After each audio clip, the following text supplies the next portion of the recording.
又刊登了一个专题的文章，题目是世界头号危险攻击核潜艇，中国新一代095型潜艇重新定义水下战力。对于中国的新一代核潜艇，美国媒体历来是十分关注的。在5月26号，美国的有一个刊物叫《军事观察》，又刊登了一个专题的文章，题目是世界头号危险攻击核潜艇，中国新一代095型潜艇重新定义水下战力。文章认为，中国095型攻击核潜艇的静音、动力和武器配置已经能对标美国的海狼级和俄罗斯亚森 M 级等世界顶尖核潜艇。此外，美国海军新闻网在3月份刊登的文章也有将095直接对标海狼级的说法。军事观察以及西方防务分析主要从以下几个维度做了一个对比。关于艇体的尺寸与线型，他们说095水下排水量大约在9000到1万吨，100到115米，艇宽约12到12.5米，长宽比是1:9，这个与美国海狼级的长宽比是近似的。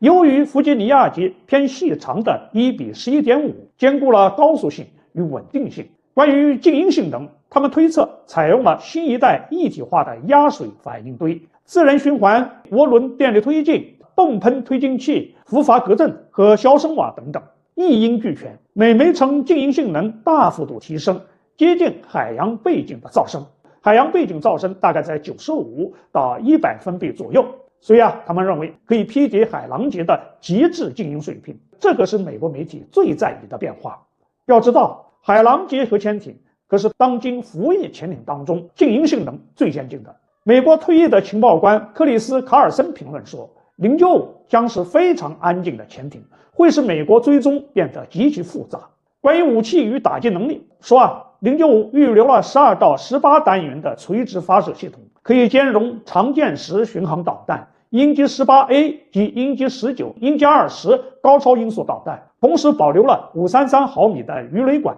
所以它的综合火力接近或超越了亚森 M 级，而且具备了潜射高超音速导弹的能力。美媒的文章认为，亚森 M 它是侧重于重火力与深潜，海狼呢侧重于深海猎杀与极致的静音。095被认为在这两者之间取得了一个平衡，静音追上了海狼，火力追上了亚森 M。 对于结构与操控，它的大直径耐压壳、X 型尾舵首次用于中国核潜艇，潜水机动性能更好，尾壳填角优化减噪，理念上完全脱离了093系列的修补，进入了与美俄顶尖平台同代的设计。总之他们认为095综合性能已经对标这两型世界顶尖的攻击核潜艇，并且称之为全球最危险的攻击型核潜艇。当然了，095究竟整体水平如何，我们还是以咱们自己的官方发布为准。好，这个话题就聊到这儿，欢迎大家继续关注王菲评论，下一期再见。